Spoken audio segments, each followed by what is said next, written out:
ನಮಸ್ಕಾರ ಸ್ನೇಹಿತರೆ, ನಮ್ಮ ನಂಬಿಕೆಗೆ ಸ್ವಾಗತ ಸುಸ್ವಾಗತ. ಸ್ನೇಹಿತರೆ, ಮಹಾಭಾರತದ ಕಥೆಗಳಲ್ಲಿ ಕಂಡುಬರುವ ಪ್ರಮುಖ ಪಾತ್ರಗಳಲ್ಲಿ ಒಂದು ವಿದುರನ ಪಾತ್ರ. ಹಸ್ತಿನಾಪುರದ ಮಹಾರಾಜ ಧೃತರಾಷ್ಟ್ರನ ಮಲ ಸಹೋದರ ಹಾಗೂ ಆಸ್ಥಾನದ ಪ್ರಧಾನಮಂತ್ರಿ. ವಿದುರ ಅಂದರೆ ಬುದ್ಧಿವಂತ, ಚತುರ, ಕುಶಲಮತಿ ಎಂಬ ಅರ್ಥವಿದೆ. ಅತ್ಯಂತ ಮೇಧಾವಿ, ಸಜ್ಜನ ಹಾಗೂ ನ್ಯಾಯ ಧರ್ಮದ ಪರವಾಗಿದ್ದ ವಿದುರ ಓರ್ವ ಮಹಾನಾಯಕ.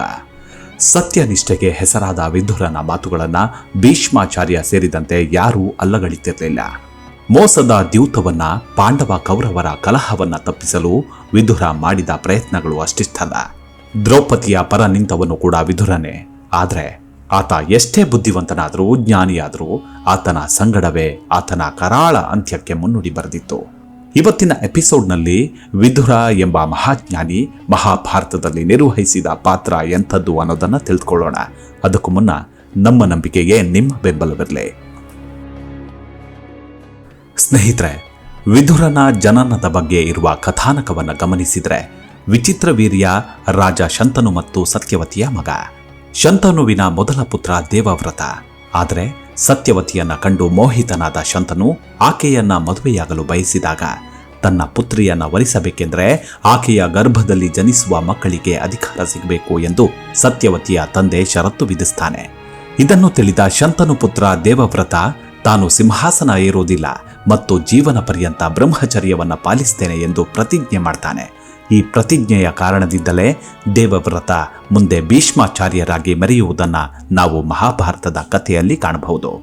ಶಂತನು ಮತ್ತು ಸತ್ಯವತಿಯ ಪುತ್ರರು ಚಿತ್ರಾಂಗದ ಮತ್ತು ವಿಚಿತ್ರವೀರ್ಯ. ತಂದೆಯ ಮರಣಾನಂತರ ಚಿತ್ರಾಂಗದ ರಾಜ್ಯಭಾರವನ್ನು ನೋಡುತ್ತಿದ್ದರೂ ಆತ ಇದೇ ಹೆಸರಿನ ಗಂಧರ್ವನಿಂದ ಕೊಲ್ಲಲ್ಪಟ್ಟಿದ್ದ. ಬಳಿಕ ವಿಚಿತ್ರವೀರ್ಯ ಅಧಿಕಾರಕ್ಕೆ ಬಂದ. ಸೋದರ ವಿಚಿತ್ರವೀರ್ಯನಿಗಾಗಿ ಭೀಷ್ಮ ಕಾಶಿರಾಜನ ಪುತ್ರಿಯರಾದ ಅಂಬಿಕೆ, ಅಂಬಾಲಿಕೆಯರನ್ನ ಮದುವೆ ಮಾಡಿಸಿದ್ದ. ಆದರೆ ವಿಚಿತ್ರವೀರ್ಯನಿಗೆ ಸಂತಾನ ಇರಲಿಲ್ಲ. ಕ್ಷಯ ರೋಗಕ್ಕೆ ತುತ್ತಾಗಿ ಸಾವನ್ನಪ್ಪುತ್ತಾನೆ.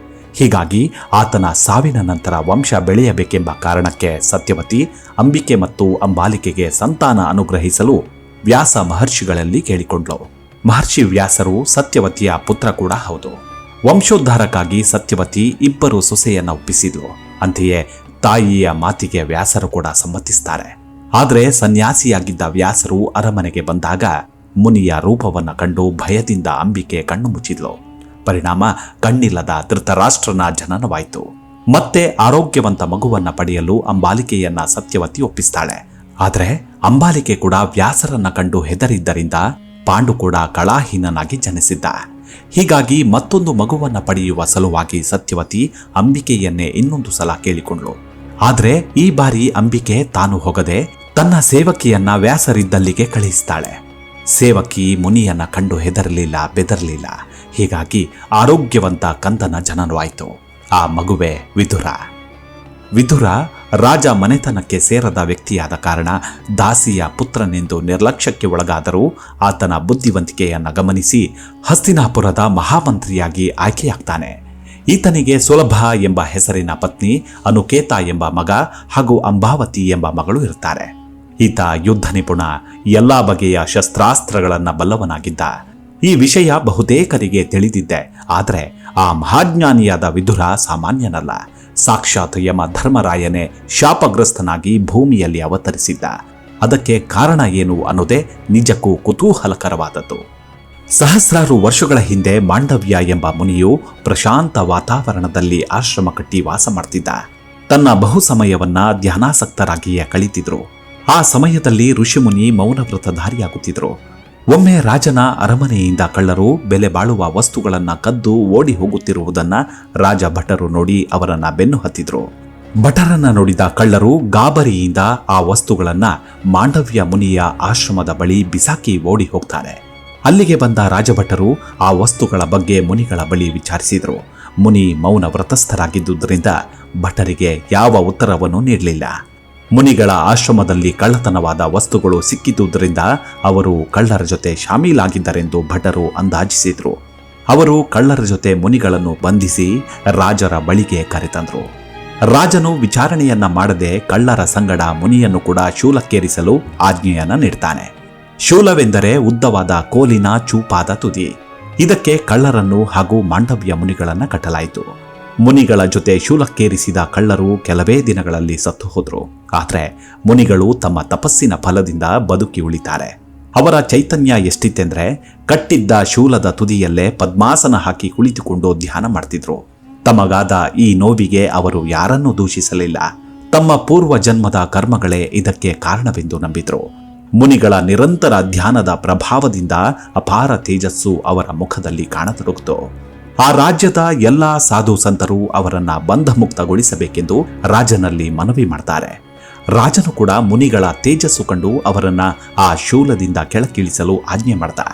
ಆತನೇ ಖುದ್ದಾಗಿ ಮುನಿಗಳ ಬಳಿ ತೆರಳಿ ಕ್ಷಮಾಪಣೆ ಕೇಳ್ದ. ಮುನಿಗಳನ್ನ ಇಳಿಸುವ ಸಂದರ್ಭದಲ್ಲಿ ಶೂಲವನ್ನ ಕತ್ತರಿಸುವಾಗ ಅದರ ಸ್ವಲ್ಪ ಭಾಗ ಮುನಿಗಳ ದೇಹದ ಒಳಗೆ ಉಳಿದು ಬಿಟ್ಟಿತ್ತು. ಈ ಕಾರಣದಿಂದ ಮಾಂಡವ್ಯ ಮುನಿಗಳು ನಡೆಯುವಾಗ ಸ್ವಲ್ಪ ಓರೆಕೋರೆಯಾಗಿ ನಡೆಯುತ್ತಿದ್ರು.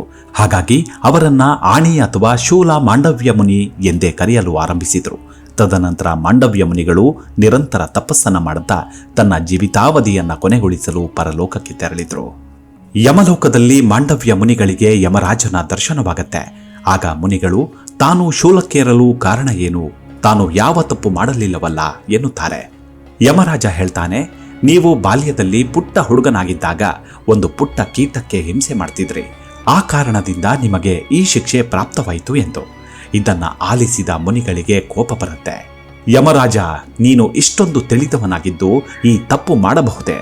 14 ವರ್ಷದ ಕೆಳಗಿನ ಮಕ್ಕಳು ತಿಳಿಯದೆ ಮಾಡುವ ತಪ್ಪುಗಳನ್ನ ಪರಿಗಣನೆಗೆ ತೆಗೆದುಕೊಳ್ಳುವಂತಿಲ್ಲ ಎಂಬುದಾಗಿ ಶಾಸ್ತ್ರಗಳೇ ಹೇಳಿವೆಯಲ್ಲ.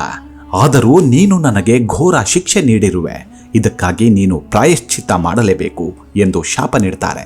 ನೀನು ಭೂಮಿಯಲ್ಲಿ ಜನ್ಮ ತಾಳಿ ಅವಮಾನಗಳನ್ನ ಸಹಿಸಿ ಅಧರ್ಮವನ್ನ ಅಳಿಸಲಾಗದೆ ಬದುಕು ಎಂದು ಶಾಪ ನೀಡ್ತಾರೆ.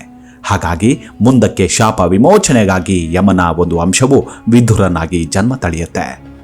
ಹುಟ್ಟುವಾಗಲೇ ದಾಸಿಯ ಮಗ ಎಂದು ಅವಮಾನವನ್ನ ಕಟ್ಟಿಕೊಂಡು ಬೆಳೆಯುವ ಈತ ಜೀವನ ಪರ್ಯಂತ ರಾಜನ ಅಡಿಯಾಳಾಗಿ ದುರ್ಯೋಧನನ ಕೆಟ್ಟ ಮಾತುಗಳನ್ನ ಕೇಳುತ್ತಾ ಬದುಕು ಸವೆಸಬೇಕಾಗತ್ತೆ. ಅತ್ಯಂತ ಧೀರ ಯೋಧನಾಗಿದ್ದರೂ ಆತನಿಗೆ ತನ್ನ ಶೌರ್ಯವನ್ನ ತೋರಿಸುವ ಯಾವುದೇ ಅವಕಾಶ ಸಿಗಲಿಲ್ಲ. ಪಾಂಡವರ ಕಡೆ ನಿಜಕ್ಕೂ ಧರ್ಮವಿದೆ ಎಂಬ ಅರಿವಿದ್ದರೂ ಕೂಡ ಈತ ಕೌರವರೆಡೆಗೆ ನಿಷ್ಠೆಯನ್ನ ತೋರಿಸಬೇಕಾಗತ್ತೆ. ವಿದುರ ಎಲ್ಲ ಯುದ್ಧತಂತ್ರ ಹಾಗೂ ಶಸ್ತ್ರಾಸ್ತ್ರಗಳಲ್ಲಿ ಪರಿಣತಿ ಹೊಂದಿದ್ದ. ಆದರೂ ಆತ ಕುರುಕ್ಷೇತ್ರ ಯುದ್ಧದಲ್ಲಿ ಪಾಲ್ಗೊಳ್ಳಲೇ ಇಲ್ಲ. ವಿದುರನ ಬಳಿ ಮಹಾವಿಷ್ಣು ನೀಡಿದ ಅದ್ಭುತವಾದ ಬಿಲ್ಲೊಂದಿತ್ತು. ಆ ಬಿಲ್ಲಿನ ಜೊತೆ ಯುದ್ಧ ಮಾಡಿದ್ರೆ ವಿದುರನನ್ನ ಸೋಲಿಸುವವರು ಯಾರೂ ಇರಲಿಲ್ಲ. ಒಂದೊಮ್ಮೆ ವಿದುರ ಕುರುಕ್ಷೇತ್ರ ಯುದ್ಧದಲ್ಲಿ ಪಾಲ್ಗೊಂಡಿದ್ದರೆ ಪಾಂಡವರು ಖಂಡಿತವಾಗ್ಲೂ ಸೋಲ್ತಿದ್ರು. ಆದರೆ ಒಮ್ಮೆ ಮಾತಿನ ಭರದಲ್ಲಿ ದುರ್ಯೋಧನ ವಿದುರನನ್ನ ಅವಮಾನಿಸ್ತಾನೆ. ಇದರಿಂದ ಕ್ರೋಧಿತನಾದ ವಿದುರ ತನ್ನ ಬಳಿ ಇದ್ದ ದಿವ್ಯವಾದ ಬಿಲ್ಲನ್ನ ಮುರಿದು ಹಾಕ್ತಾನೆ. ದುರ್ಯೋಧನನ ಕುಟಿಲತೆಯ ಅರಿವಿದ್ದ ಈತ ಯುದ್ಧದಲ್ಲಿ ಪಾಲ್ಗೊಳ್ಳೋದಿಲ್ಲ. ಆದರೆ ದುರ್ಯೋಧನನಿಗೆ ಸದಾಕಾಲ ಬುದ್ಧಿ ಹೇಳ್ತಾನೆ. ಆದರೆ ಆತ ವಿದುರನ ಮಾತಿಗೆ ಬೆಲೆ ಕೊಡದೆ ಎಲ್ಲರ ಸಾವಿಗೂ ಕಾರಣನಾಗ್ತಾನೆ. ಶ್ರೀಕೃಷ್ಣನಿಗೂ ವಿದುರನಿಗೂ ಇದ್ದ ಬಾಂಧವ್ಯ ಆಳವಾದ ಸಂಬಂಧವನ್ನು ಗಮನಿಸಿದರೆ ಒಮ್ಮೆ ಪಾಂಡವ ಕೌರವರ ಸಂಧಾನಕ್ಕಾಗಿ ಹಸ್ತಿನಾಪುರಕ್ಕೆ ಹೊರಟ ಶ್ರೀಕೃಷ್ಣ ದೀರ್ಘ ಪ್ರಯಾಣದ ಆಯಾಸವನ್ನು ನೀಗಿಸಲು ಕುಶಸ್ಥಳದಲ್ಲಿ ತಂಗಿದ್ದ. ಇದಾದ ಬಳಿಕ ಕೌರವರ ರಾಜಧಾನಿಗೆ ಶ್ರೀಕೃಷ್ಣ ಹೊರಟ. ಕೃಷ್ಣನ ಸ್ವಾಗತಕ್ಕೆ ಭರ್ಜರಿ ವ್ಯವಸ್ಥೆಯೇ ಆಗಿತ್ತು. ಆದರೆ ತನ್ನನ್ನು ಮೆಚ್ಚಿಸಲು ದುರ್ಯೋಧನ ಮಾಡಿದ್ದ ಎಲ್ಲ ಪ್ರಯತ್ನಗಳ ಬಗ್ಗೆ ಕೃಷ್ಣ ಗಮನವನ್ನೇ ಕೊಡಲಿಲ್ಲ. ಈ ವ್ಯವಸ್ಥೆಯನ್ನ ನಿರ್ಲಕ್ಷಿಸಿದ್ದ ಶ್ರೀಕೃಷ್ಣ ಪರಮಾತ್ಮ. ಇದಾದ ಬಳಿಕ ನಗರಕ್ಕೆ ತೆರಳಿದ ಶ್ರೀಕೃಷ್ಣನನ್ನ ಕೌರವರೆಲ್ಲರೂ ಅದ್ದೂರಿಯಾಗಿ ಸ್ವಾಗತಿಸಿದರು. ಮರುದಿನ ಸಂಧಾನದ ಮಾತುಕತೆ ನಡೆಯುವುದರಲ್ಲಿತ್ತು. ಇತ್ತ ಸ್ವಾಗತವೆಲ್ಲ ಮುಗಿದ ಬಳಿಕ ದುರ್ಯೋಧನ ನಮ್ಮೊಂದಿಗೆ ಆಹಾರ ಸೇವಿಸಲು ಮತ್ತು ರಾತ್ರಿ ಇಲ್ಲೇ ತಂಗುವಂತೆ ಕೇಳಿಕೊಂಡ. ಆದರೆ ಈ ವೈಭವದ ವ್ಯವಸ್ಥೆ ಸೌಕರ್ಯಕ್ಕೆ ಮರುಳಾಗದ ಕೃಷ್ಣ ಭೋಜನದ ಪ್ರಸ್ತಾಪವನ್ನೇ ತಿರಸ್ಕರಿಸಿದ್ದ. ಇದು ದುರ್ಯೋಧನನಿಗೂ ಅಚ್ಚರಿ ತಂದಿತ್ತು. ಜೊತೆಗೆ ಹಸ್ತಿನಾಪುರದಲ್ಲಿ ಕೃಷ್ಣ ಊಟ ಮಾಡಲು ಮತ್ತು ತಂಗಲು ಆಯ್ಕೆ ಮಾಡಿಕೊಂಡದ್ದು ವಿದುರನ ಮನೆಯನ್ನ. ಇದು ಕೂಡ ಕೃಷ್ಣ ಮತ್ತು ವಿದುರನ ಬಂಧಕ್ಕೆ ಒಂದು ಸಾಕ್ಷಿ. ವಿದುರ ಮಹಾನ್ ಕೃಷ್ಣ ಭಕ್ತ. ಕೃಷ್ಣನಿಗೂ ವಿದುರನೆಂದರೆ ಬಲು ಪ್ರೀತಿ. ಇತ್ತ ಕೌರವರ ಪ್ರಸ್ತಾಪ ತಿರಸ್ಕರಿಸಿ ಹೊರಟ ಕೃಷ್ಣನನ್ನ ತಮ್ಮ ಮನೆಗೆ ಬರುವಂತೆ ಭೀಷ್ಮ ಸೇರಿದಂತೆ ಹಲವರು ಕೇಳಿಕೊಂಡ್ರು. ಆದರೆ ಕೃಷ್ಣ ಹಸ್ತಿನಾಪುರದಲ್ಲಿ ವಿದುರನ ಮನೆಯಲ್ಲೇ ಉಳಿಯುವುದೇ ಸರಿ ಎಂದು ಹೇಳಿ ಅಲ್ಲಿಂದ ನಡೆದಿದ್ದ. ಇಡೀ ಹಸ್ತಿನಾಪುರದಲ್ಲೇ ವಿದುರನೊಬ್ಬನನ್ನೇ ಶ್ರೀಕೃಷ್ಣ ಆರಿಸಿಕೊಂಡಿದ್ದು ಇವರಿಬ್ಬರ ನಡುವಣ ನಂಬಿಕೆ, ಪ್ರೀತಿ, ಭಕ್ತಿಗೂ ಉದಾಹರಣೆಯಾಗತ್ತೆ. ತನ್ನ ಮನೆ ಬಾಗಿಲಿಗೆ ಕೃಷ್ಣ ಬಂದದ್ದನ್ನ ಕಂಡು ವಿದುರನಿಗೆ ಖುಷಿಯೋ ಖುಷಿ. ಪರಮಾತ್ಮನನ್ನ ಕಂಡ ಆನಂದದಿಂದ ವಿದುರ ಬಹಳ ಪ್ರೀತಿಯಿಂದ ಯೋಗ್ಯ ಸತ್ಕಾರಗಳನ್ನೆಲ್ಲ ಮಾಡಿ ಉಪಚರಿಸಿದ. ವಿದುರನ ಖುಷಿಗೆ ಪಾರವೇ ಇರಲಿಲ್ಲ.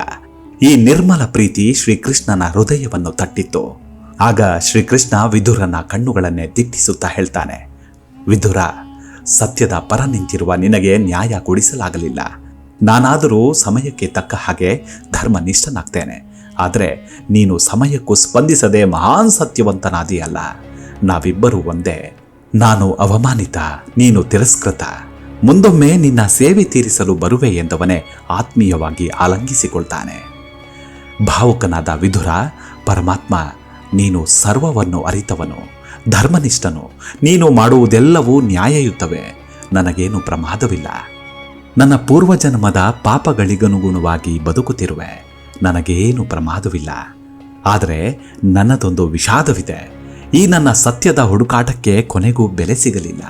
ನನ್ನ ಹುಟ್ಟು ಅಧರ್ಮದ ಪರವಾಗಿ ಇರುವಾಗ ಧರ್ಮದ ಬೆಳಕೆಲ್ಲಿ ಕೃಷ್ಣ? ನನ್ನನ್ನು ಮನ್ನಿಸು.